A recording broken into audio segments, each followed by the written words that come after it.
বিএনপির সিনিয়র যুগ্ম মহাসচিব রুহুল কবির রিজভী অভিযোগ করেছেন, অনেকেই অপরাধী ভারতে থেকে বাংলাদেশে হত্যা, চাঁদাবাজি সহ নানা ধরনের অপরাধে যুক্ত। এদিকে আলাদা অনুষ্ঠানে দলের স্থায়ী কমিটির সদস্য গয়েশ্বর চন্দ্র রায় বলেছেন, সাবেক আইজিপি বেনজির আহমেদ এবং সাবেক সেনাপ্রধান আজিজ আহমেদকে দুর্নীতির সুযোগ করে দিয়েছিল সরকারি, তাই তাদের কোনো বিচার হবে না বলেও মত দেন গয়েশ্বর চন্দ্র রায়। রিপোর্ট করছেন মাইনুল শোভন। জাতীয় কবি কাজী নজরুল ইসলামের ১২৫তম জন্মবার্ষিকী নিয়ে শনিবার বিকালে ঢাকা রিপোর্টার্স ইউনিটি মিলনায়তনে আলোচনা সভা করে জাতীয়তাবাদী সামাজিক সাংস্কৃতিক সংগঠন জাসাস। এতে বিএনপির স্থায়ী কমিটির সদস্য গয়েশ্বর চন্দ্র রায় অভিযোগ করেন, অন্ধকার জগতের আশ্রয় প্রশ্রয়ে টিকে আছে বর্তমান সরকার। ভারতে হত্যাকাণ্ডের শিকার হওয়া আওয়ামী লীগের সংসদ সদস্য আনোয়ারুল আজিমের অপকর্মের ফিরিস্তি তুলে ধরেন গয়েশ্বর। যদিও এ হত্যার বিচার দেখতে চান তিনি।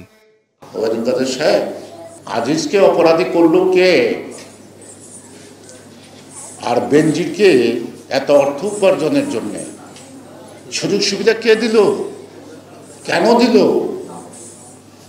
এই যে বিনা ভোটে নির্বাচন, এই যে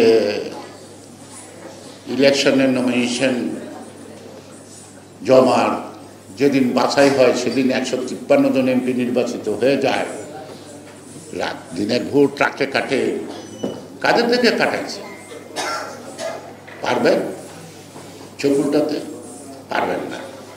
যদি চকুলটা পাল্টা যদি তার চকুলটায়, তখন তো এই যে ঝিনাইদহের ঘটনার মতো পাল্টা ঘটনা তো। এদিকে জাতীয় প্রেস ক্লাবে এক অনুষ্ঠানে বাংলাদেশি সংসদ সদস্য হত্যার বিষয়ে স্বরাষ্ট্রমন্ত্রীর আগাম বক্তব্য নিয়ে প্রশ্ন তোলেন দলের সিনিয়র যুগ্ম মহাসচিব রুহুল কবির রিজভী।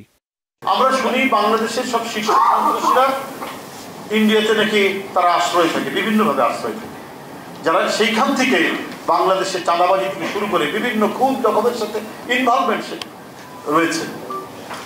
অনেকের নাম সেটা এবং ধারাবাহিকভাবে পত্রপত্রিকায় উঠছে, গণমাধ্যমে উঠছে, সেটা আমার কথা না।